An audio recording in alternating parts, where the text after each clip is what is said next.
This is Kimi 2, the AI that the internet is obsessed with right now.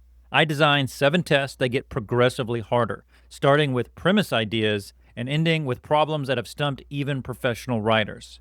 The first test, the premise prompt. I write a thriller about AI, but I'm tired of the AI becomes sentient and kills everyone trope. Give me 3 fresh premise ideas that feel urgent and relevant to 2025, but approach AI from an unexpected angle. The tagline for the first premise is democracy collapsed not with a coup, but with a prompt. I think that's pretty good. I like number 2, dead stock. The tagline is your last online purchase ships posthumously. Here's the premise. Fast fashion giant Verva rolls out afterlife logistics. AI avatars trained on dead customers continue to order, leave reviews, and post selfies using archived photos. Families get a 5% revenue share, morale washing for the brand, passive income from the bereaved. A grieving warehouse picker notices one avatar ordering sizes matching missing local teenagers. Investigating, he uncovers a dark pattern supply chain. AI is predicting who will disappear next, pre-manufacturing clothes and their exact measurements. Once the person vanishes, the avatar is registered under the new dead identity, a laundering loop hidden inside ghost commerce. The picker has 24 hours before the next predicted disappearance, while corporate security unleashes customer service bots that can spoof police welfare calls and cancel your digital identity with a terms of service update. I think that's very creative and different from the AI Armageddon we often see. I think it passes this premise test with flying colors. Now, for the second test, I wanted to make it a little harder. I call this character contradiction mapping. My prompt this time is I have a protagonist who is a compassionate nurse, but I need her to make a morally questionable decision in Chapter 8 that feels earned and not forced. She needs to betray a patient's trust. Help me identify what internal contradictions or pressures would make this believable while keeping her sympathetic. And here's where I'm testing understanding nuanced character psychology. Can this AI think like a novelist about motivation, internal conflict, and reader sympathy? What Kimi did is search for real life situations. It looked at like 90 different results, and it came up with 6 pressure cooker situations that could plausibly force a compassionate nurse in a story to betray a patient's trust. Kimi is saying pick the one that fits the plot the best. There's 6 different possibilities here and the interior contradictions to keep her sympathetic. Pause and read the others if you want. I'll read number 6 to save time. The do not resuscitate forgery. The precedent is end-of-life dilemmas. Families override patient autonomy. The setup, a terminally ill novelist has a valid DNR. His daughter, the nurse's former English professor, collapses at the bedside sobbing. Dad always said he'd finish the trilogy. Please give me one more week. Betrayal trigger. While the patient is briefly unconscious after a seizure, the nurse loses the yellow DNR bracelet and tells the code team, full status, family request. The consequence, the patient is intubated, suffers brain damage, and lives for 2 more years in a nursing home, never writing again. And then we have these contradictions to keep her sympathetic. Moral injury versus moral vanity. She tells herself she is sparing others, but part of her enjoys being the only one who can fix the unfixable. The admin and the story keep repeating, nurses are angels, patients trust you, not the system. She starts believing that breaking rules is the only way to live up to the angel label. Okay, this is really good. Again, I think Kimi passes this test. Test number 3 is the 3-act structure with subplot integration. I think it's moderately hard. And here's what I'm testing. Can this AI think architecturally? Understand how subplots should pressure the main plot and vice versa. Structure gets sophisticated. Here's my setup. A food critic loses her sense of taste after a car accident. Main plot, she has 6 weeks to write the review to save her job. Subplot, her teenage daughter is secretly competing in underground cooking competitions. I'm asking Kimi for a 3-act outline that weaves these threads together. Kimi came back with 3 acts and all this information. Let's quickly go through Act 1, the crash and the first bite. Week 1, the cold open accident. Food critic Mara Quinn crashes into a power pole outside an abandoned warehouse.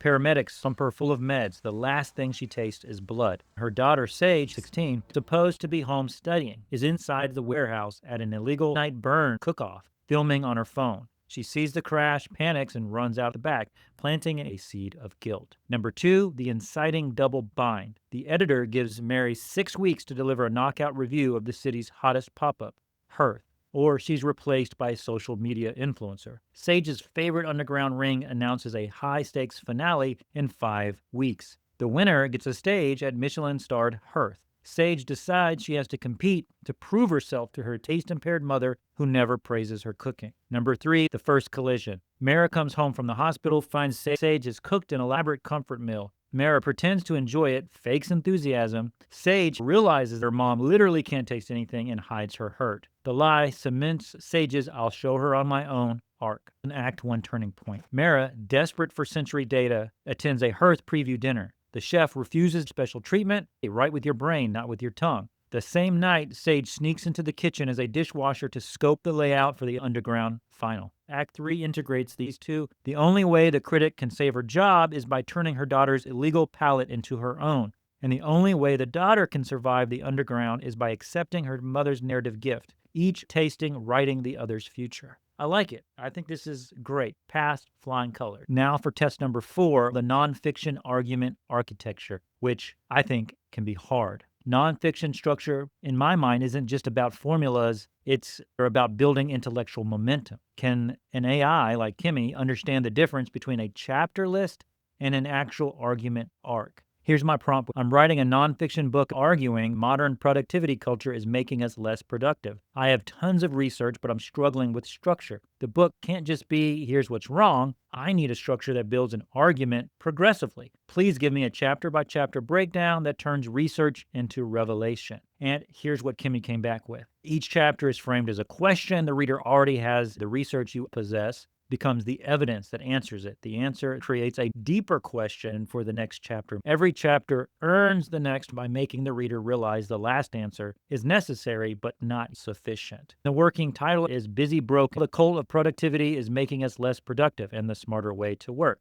That's the title subtitle combo. I like it. The narrative arc in one sentence. The way we've been taught to think about time, work, and worth is internally contradictory. Once you see the contradictions, you can't unsee them. And the only escape is a counterintuitive redesign of how you measure a day. I like it. I kind of want to read this book already. Let's go over some chapters and dip into some details. Chapter 0 is the stealth intro, or the productivity paradox, suggesting we write it like a magazine feature. The scene is you, the author, running a time-tracking experiment for 30 days while interviewing Silicon Valley productivity gurus. The twist ending is the more hacks you adopted, the worse your output per hour became. By the end of this book, you'll know why the hacks backfired and what actually moved the needle. I like that the book starts with storytelling. Chapter 1, why do we feel busier than ever even though we work fewer hours than our grandparents? The feeling of busyness a data error or a design error? Labor force time use studies, the rise of shadow work, self-checkout, app admin, and cognitive load research. The revelation in Chapter 1 is busyness is not a function of hours worked, but of attention fragmentation. Chapter 2 is the invention of productivity. Where did the scoreboard come from? Who decided output per hour was the right metric? The revelation is we are using an industrial ruler to measure digital arrow work.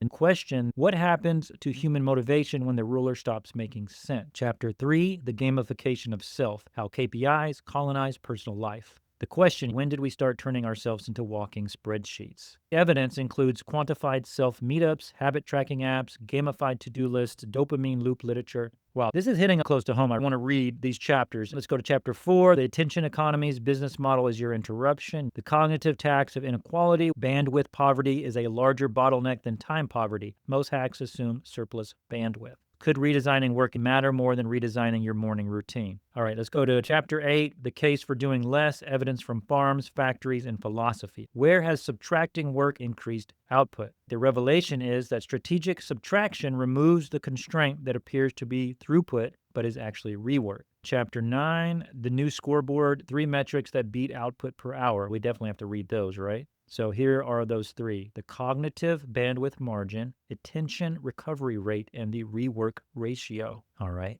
I like that. Chapter 10 is the 4-week self-experiment, building an anti-productivity system. And Chapter 12, the moral argument, reclaiming time as a public good. All right, I want to read this whole book. If you do too, let me know in the comments. But for now, I think Kimi passed this test A+ for me. Test number 5, scene level prose critique. And I think this could be considered hard. Can AI give craft-level feedback, or will it just suggest synonyms and fix comma splices? My prompt is, here's the opening of my chapter. Don't just tell me it's good or fix the grammar. Tell me what's not working. Where am I losing tension? Where is the prose distracting from the story? Where am I being lazy? I also pasted this deliberately flawed opening chapter for the AI to review, and it was quick to come back with, what's bleeding out on this page is suspense. You've told us every emotional beat twice. For example, Alex was a very anxious man, and he felt a bad feeling in his stomach. The reader ends up 3 steps ahead, and once we're ahead, we stop leaning forward. I think that's true. Below are the main places the tension leaks away, plus a few practical ways to cork the holes. I like that it didn't just come up with problems, but also offered concrete solutions. We will read a few. Number 1, the opening paragraph murders curiosity. Alex was very anxious waiting for Sarah. Conversation was going to be difficult. That single sentence hands us the emotional palette, the stakes, and the outcome before we've imagined a sensory detail. The fix is to start with a specific discomfort, implying anxiety instead of labeling it. Example, Alex's thumb keeps tracing the crack in the saucer, back and until the porcelain dust grains collect like dandruff on the formica. He's checked the clock above the espresso machine 14 times in 6 minutes. The minute hand hasn't moved, which means either the clock is broken or his pulse is racing too fast to register time. So now, according to Kemi, the reader feels the twitch before they know the label. I like it. Let's go down. How many do we have here? Okay, 6. Number 6, dialogue is on the nose. It's raining, she said, which was obvious. When both speakers state what everybody knows, the scene stalls. The fix is to let subtext do the work. Example, you're late, he says. She flicks a raindrop off her sleeve onto the table between them. No weather commentary needed. The gesture is just a retort. Kemi says these tweaks keep the reader inside Alex's point of view, discovering stakes at the same moment he does. The external world, like the storm, the clock, the crumbling envelope, keeps tightening the screws. Kemi once again passes A+. Test number 6 is the plot hole diagnosis, a hard challenge. Can the AI think backward through causality? Can it solve complex narrative?